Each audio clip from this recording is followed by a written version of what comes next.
Dr. Ifeanyi Obasi was a renowned surgeon based in the United States. Known for his exceptional skills and compassionate nature, he had earned a stellar reputation in his field. Despite his success, Ifeanyi always made time to return to his homeland, Nigeria, to celebrate the holidays with his family. This year was no different. As he navigated through the bustling JFK airport, Ifeanyi couldn't help but feel a sense of excitement. He was looking forward to reconnecting with his roots and enjoying the warmth of the Nigerian sun. After checking in, he made his way to the business lounge, eager to relax before his long flight. Settling into a plush chair, Ifeanyi ordered a cup of coffee and pulled out his tablet, intending to catch up on some reading. His attention was diverted when he noticed a young woman seated across from him. She was stunning, with a vibrant presence that seemed to light up the room. She was engrossed in her phone, her fingers flying across the screen as she updated her followers on her latest adventure. Curiosity got the better of Ifeanyi, and he struck up a conversation. "Excuse me, I couldn't help but notice you seem quite busy. Are you a writer?" The young woman looked up, her eyes sparkling with interest. "Oh, hi. No, I'm not a writer. I'm a social media influencer. My name's Ebere, by the way. And you?" "Ifeanyi. I'm a surgeon." "It's nice to meet you, Ebere." Their conversation flowed effortlessly from there. They talked about their backgrounds, their passions, and their plans for the holidays. Ifeanyi learned that Ebere had built a large following on social media, sharing lifestyle tips, travel vlogs, and motivational content. Ebere was intrigued by Ifeanyi's career and the life he had built in the United States. When it was time to board the plane, they were pleasantly surprised to discover they were both flying first class on the same plane. As they settled into their seats, Ebere found herself wishing she could continue their conversation. She glanced at the passenger seated next to Ifeanyi, then made a bold decision. "Excuse me," she said to the woman beside Ifeanyi. "Would you mind switching seats with me? I'd really like to sit next to my friend here." The woman smiled warmly. "Of course, dear." With that, Ebere moved to the seat next to Ifeanyi, and their conversation resumed.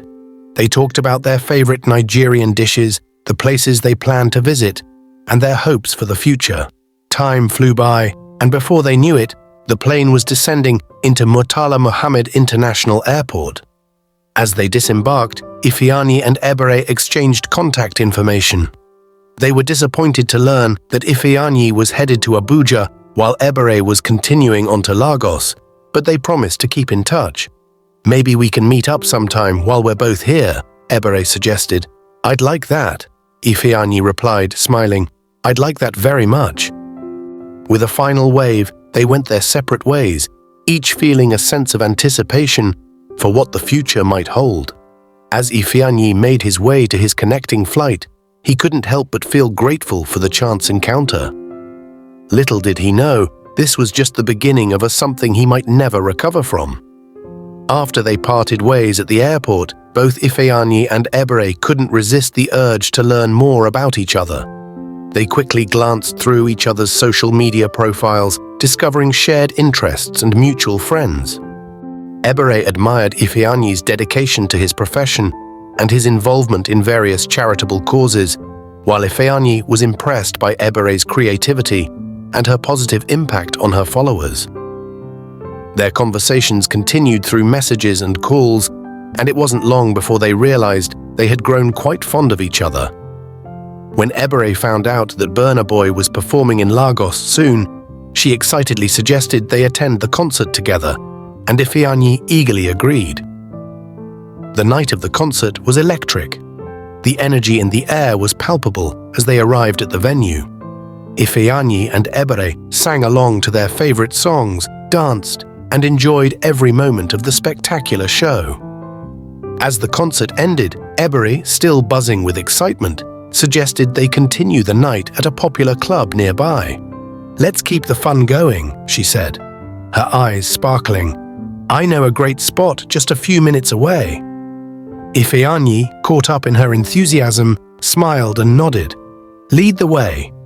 The club was vibrant and lively, filled with people dancing and enjoying the music. Ifeanyi and Ebere found a spot near the dance floor and continued to dance and laugh, losing themselves in the rhythm of the music and the joy of each other's company. They ordered drinks, shared stories, and took pictures, capturing the unforgettable night. As the night wore on, they found a quieter corner of the club to sit and talk. The music was still loud, but in that moment, it felt like they were the only two people in the room. "I'm really glad we met," Ifeanyi said, looking into Ebere's eyes. "This has been one of the best nights I've had in a long time." "Me too," Ebere replied, smiling warmly. "I feel like I've known you forever." They continued talking until the early hours of the morning, sharing their dreams, fears, and hopes for the future. As the club began to wind down, they decided it was time to leave. They stepped outside into the cool Lagos night, the city still alive with energy. "I'll make sure you get home safely," Ifeanyi said, hailing a cab. Ebere smiled. "Thank you, Ifeanyi. Tonight was amazing. But I drove. Would you like to come over to my place for some tea?" she asked, her eyes inviting and warm. Ifeanyi, feeling an undeniable connection, obliged. "I'd love that." They got into Ebere's car and drove through the quiet streets of Lagos. When they arrived at her loft, Ifeanyi was taken aback by its beauty and elegance. The space was a perfect reflection of Ebere's personality, stylish, vibrant, and welcoming. "Make yourself comfortable," Ebere said, leading him to the living room. "I'll get the tea ready." As Ebere busied herself in the kitchen, Ifeanyi took in his surroundings. The loft was adorned with art pieces, photographs, and cozy furnishings. It was clear that Ebere had a keen eye for design. A few moments later, Ebere returned with 2 steaming cups of tea. They settled on the couch, sipping their tea and continuing their conversation from earlier. The atmosphere was relaxed and intimate, and the chemistry between them grew stronger with each passing minute. As the night wore on, their conversation became more personal, and the attraction between them was undeniable. Ebere set her cup down and moved closer to Ifeanyi, her eyes locking with his. "I've felt a connection with you since the moment we met," she whispered. Ifeanyi gently cupped her face in his hands. "I feel the same way, Ebere." Their lips met in a tender kiss, which quickly deepened with passion. They moved from the couch to Ebere's bedroom, where they made sweet love all night long. Early the next morning, as they were sleeping, the door of the loft opened, and a very tall, ripped, and well-built man walked into the room. "What the hell is going on here?" he bellowed. Ifeanyi and Ebere jolted awake. Ebere's face turned pale as she recognized the man. "Oh my God, babe, you're back early." Cheek, Ebere's husband, glared at them. His eyes filled with rage. "What is this, Ebere? Who is this man?" He began to look around, searching for something to use as a weapon. Ifeanyi, who hadn't realized she was married, immediately began to freak out. "I'm so sorry, I didn't know she was married. Please, let's talk about this." Ebere tried to calm Cheek down, but he was beyond reasoning. "Cheek, please, let's talk. It's not what you think." But Cheek was having none of it. In his fury, he found a heavy lamp and wielded it menacingly. Ifeanyi, still trying to put on his clothes, was caught off guard. As he attempted to make his way to the door, Cheek rushed him and knocked him to the ground. Cheek's fists came down hard, and Ifeanyi struggled to defend himself. "Please, stop! I didn't know! I didn't know!" he shouted, trying to shield his face. Ebere was frantic, trying to pull Cheek off Ifeanyi. "Cheek, stop! You're going to kill him! Please, stop!" Finally, with a surge of adrenaline, Ifeanyi managed to push Cheek off and scramble to his feet. Bleeding and bruised, he backed towards the door. Ebere, tears streaming down her face, looked at Ifeanyi with a mix of sorrow and regret. "Hurry, run!" she yelled. Ifeanyi didn't wait for more explanations. He bolted out of the door, leaving the chaotic scene behind and wearing just his underwear pant. As he ran down the stairs and out of the building, he could still hear Cheek's angry shouts and Ebere's desperate pleas. Heart pounding and mind reeling, Ifeanyi hailed a cab and gave the driver his address. As the cab sped through the early morning streets of Lagos, Ifeanyi tried to process what had just happened. He felt a mixture of anger, betrayal, and a deep sadness. The connection he had felt with Ibere had been shattered in an instant. As Ifeanyi sat, trying to calm his racing thoughts, it dawned on him that he had left his bag at Ebere's loft. His bag containing his passport, all of his money, and crucial documents. Panic surged through him. He tried calling Ebere's phone, but to his dismay, her husband Cheek picked up. "Who is this?" Cheek's voice was sharp and angry. "Please, this is Ifeanyi," he began, trying to keep his voice steady. "I left my bag at your place. It has my passport and money. Ebere never told me she was married. This was a misunderstanding. Please, let me come and get my things." Cheek's response was cold and menacing. "Don't call this number again. Your belongings are gone. If I see you near my wife or my home, you'll regret it." The line went dead. Ifeanyi sat in stunned silence, the weight of his situation crashing down on him. He was scheduled to leave for the United States in a few days for a critical surgery that only he had the specialty to perform. If he didn't make it in time, his patient might die, and he could lose his job. Desperation and fear clawed at him. In a moment of clarity, Ifeanyi decided to call his friend Emeka, who worked with the Department of State Services, DSS. He quickly explained the situation, and Emeka assured him that he would look into it immediately. Within hours, Emeka and his team began their investigation. As they dug deeper, they uncovered a pattern of deceit. It became clear that Ebere and Cheek were part of a scheme that involved setting up unsuspecting victims, defrauding them, or demanding ransom. The DSS moved swiftly. Ebere and Cheek were apprehended, and under questioning, they admitted to their crimes. They had targeted Ifeanyi, assuming he was an easy mark due to his status as a successful surgeon. Their plan had backfired thanks to Ifeanyi's quick thinking and connections. With the situation resolved, Emeka returned Ifeanyi's belongings to him. Ifeanyi felt a wave of relief as he held his passport and money, knowing he could now return to the United States. However, there was one thing he couldn't shake: the need to know if any part of his connection with Ebere had been real. Before he left, he pleaded with Emeka to grant him an audience with Ibere. "Emeka, I need to see her. I need to know if any of it meant anything," Ifeanyi said, his voice filled with a mix of desperation and lingering hope. Emeka hesitated, but eventually agreed. "All right, Ifeanyi, I'll arrange it, but you need to be prepared for whatever she might say." When Ifeanyi met Ebere, she was behind bars, her once warm and inviting demeanor replaced by a cold, unremorseful expression. Ifeanyi's heart sank as he approached her. "Ebere," he began, his voice trembling, "I just need to know, was any of it real? Did you feel anything for me, or was it all just a game?" Ebere's gaze was icy, and her words cut deep. "You were just another mark, Ifeanyi. It was always a game. I'm sorry you got hurt, but that's how it is."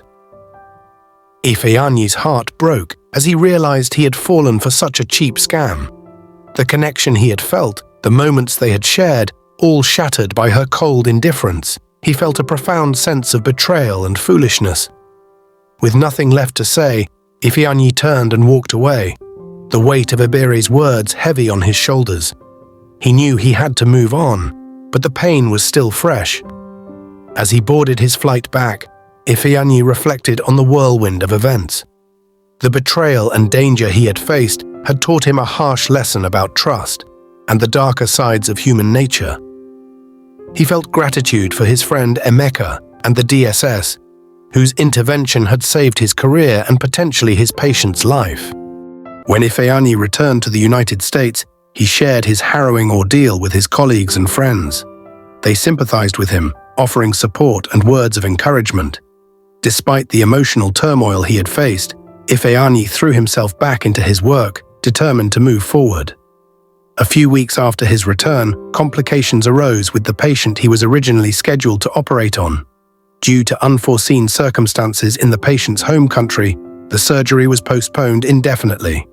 This delay gave Ifeanyi time to heal and refocus, though the experience in Nigeria remained a painful memory. About 7 weeks later, Ifeanyi received an urgent call. The condition of the patient had deteriorated severely, and an emergency operation was scheduled. Ifeanyi, being the only surgeon with the necessary expertise, was called in. As he prepared for the surgery, Ifeanyi reviewed the patient's file and medical history. Everything seemed routine, but nothing could have prepared him for the shock awaiting him in the operating room. Upon arrival, he saw the patient being wheeled in on a stretcher. His heart skipped a beat as he recognized Ebere, her face pale and drawn, clearly in distress.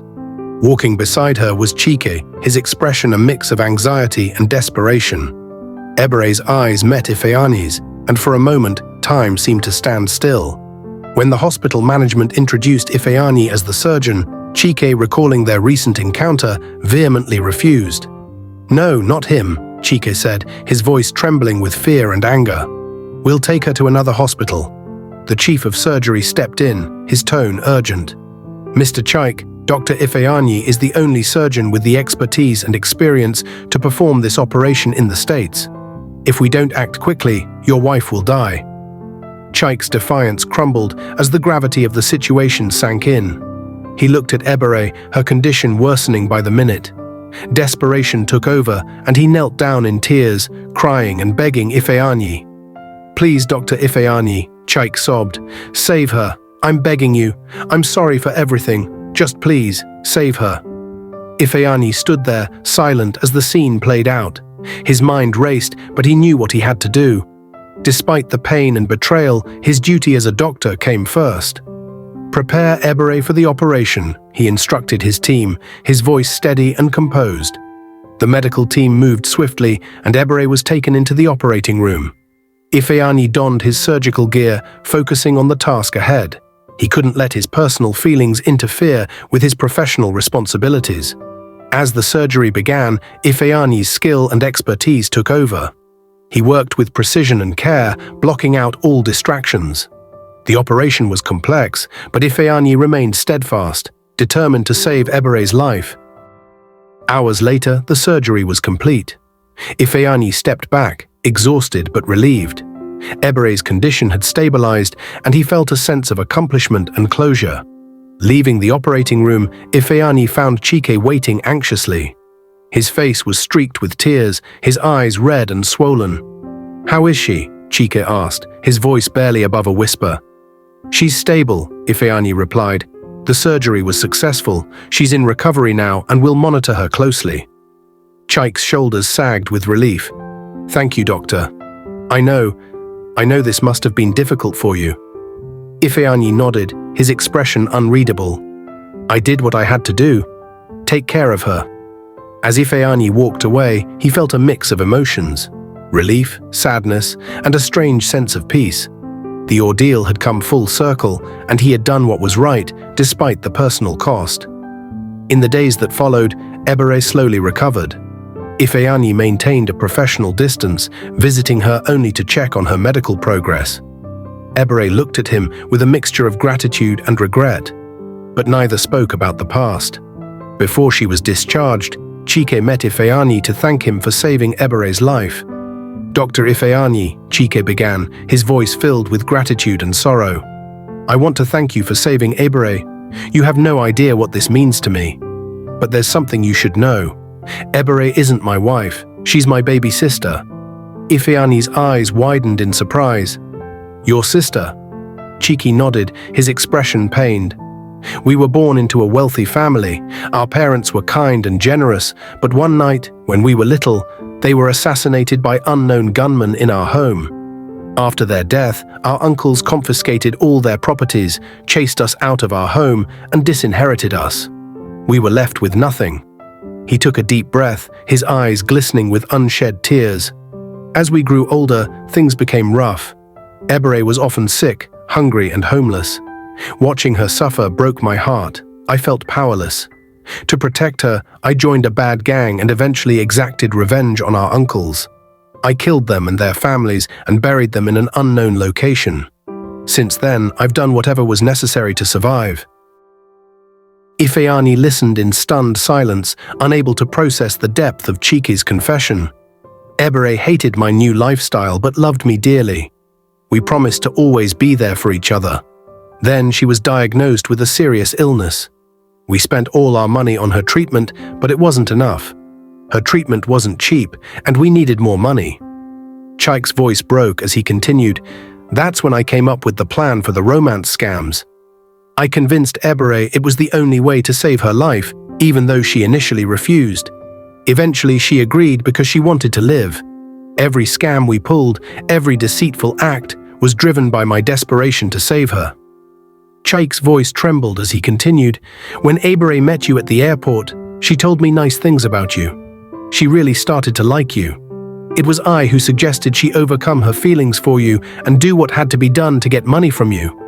I pushed her into it, convincing her that her life depended on it." Ifeanyi felt a pang of sadness mixed with anger. He had genuinely liked Ebere and believed their connection was real, only to be betrayed. Hearing that she had been forced into the deception didn't entirely absolve her, but it added another layer to his understanding of the situation. "Chike," Ifeanyi said quietly, "you put your sister in an impossible situation. You made her choose between her integrity and her life." Chike lowered his head, his voice barely a whisper. "I know, Dr. Ifeanyi. I was desperate and scared. I felt I had no other choice. But that doesn't excuse what we did to you." Ifeanyi took a deep breath, struggling to process everything. "I don't know if I can ever fully forgive what you both did, but I do understand why it happened. Desperation can drive people to dark places." Chike nodded, tears streaming down his face. "I'm not asking for your forgiveness, Doctor. I just wanted you to know the truth. You have given my sister a chance to live, and for that, I'll always be grateful." Ifeanyi's mind flashed back to the moments he had spent with Ebere. The conversations, the laughter, the connection. It hurt to know that much of it had been tainted by deception, but he also saw the human element behind it. "Take care of her, Chike," Ifeanyi said finally. "Make sure she gets better and stays out of trouble. And maybe try to find a way to live honestly from now on." Chike nodded vigorously. "I will, Dr. Ifeanyi. I promise." As Ebere was discharged, Ifeanyi watched them leave, feeling a strange sense of closure. He had done his part, not just as a surgeon, but as a human being. 3 months later, as Ifeanyi was about to close from work, he saw Ebere standing outside the hospital, holding a bouquet of flowers and leaning on a car, looking sad. Her appearance took him by surprise, stirring up a mix of emotions he thought he had put to rest. She approached him, her eyes glistening with tears. Handing him the flowers, she said, "I never thanked you for saving my life, nor apologized for what transpired between us. If you'd indulge me, I would like to take you to dinner," her voice breaking as tears rolled down her cheeks. Ifeanyi looked at her, seeing the genuine remorse and vulnerability in her eyes. Without a word, he stepped closer and hugged her gently. Ebere continued sobbing on his shoulder, her tears soaking into his shirt. "Ebere," he said softly, "I understand. It's okay. Let's talk." They got into Ebere's car and drove to a quiet restaurant. The atmosphere was subdued, with soft music playing in the background. They sat down at a corner table, away from the few other diners. Over dinner, Ebere poured her heart out, recounting everything that had happened after their encounter. She told him about the treatments, her recovery, and how Chike had tried to change his ways. She spoke of her deep regret for deceiving him, and how grateful she was for his kindness and professionalism, despite everything. "Ifeanyi, I'm so sorry for what we did to you," Ebere said, her voice trembling. "I was desperate, and I let my brother convince me to do something I knew was wrong. But meeting you, getting to know you, it was real for me, even if it started with a lie." Ifeanyi listened, his heart heavy with empathy. "Ebere, I appreciate your honesty. Chike told me what you guys went through. I can't imagine how hard it must have been. I'm glad you're doing better now." They talked for hours, and by the end of the evening, the air between them felt lighter, the burden of the past beginning to lift. As they left the restaurant, Ebere turned to Ifeanyi. "Thank you for giving me a chance to explain. I know I don't deserve your forgiveness, but I hope we can find a way to move forward." Ifeanyi smiled gently. "Everyone deserves a second chance, Ebere. Let's take it one step at a time." From that night on, Ifeanyi and Ebere began to rebuild their relationship, this time on a foundation of honesty and trust. It wasn't easy, and there were moments of doubt and hesitation, but they were both committed to making it work.